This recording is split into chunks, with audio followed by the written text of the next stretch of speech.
அனாதை இல்லத்திற்கு எழுதி வைத்து விட்டு அரசியலுக்கு வந்தவர் தம்பி அம்மாவாசி. கும்பிடு. இப்படிப்பட்ட உத்தமர்கள் தான் இந்த தேசத்திற்கு நாங்கள் வேட்புமனு தாக்கல் செய்ய. ஓட்டு உனக்கு போறாங்களா எனக்கு போறாங்களா சொல்லு. உங்களுக்கு அப்ப நீ எது கையாடுற? அதிக பிரச்சனை பண்ணாத. டெபாசிட் வாங்குவியா?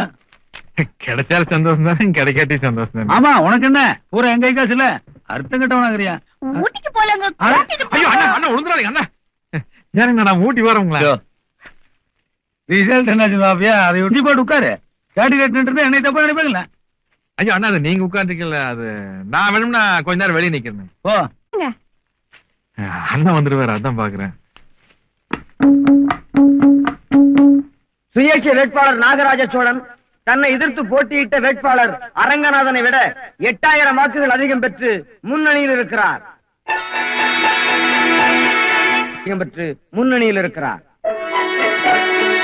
ஏப்பா அமாவாசை, உங்ககிட்ட தான் பேசிட்டு இருக்க. என்னங்க மணி?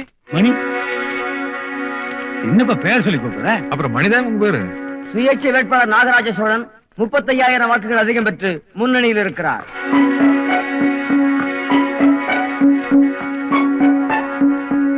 ஏமாவாசை, நீதான் பேசுறியா? சோழன் எம்ஏ, சோழர் பரம்பரையில் ஒரு எம்எல்ஏ.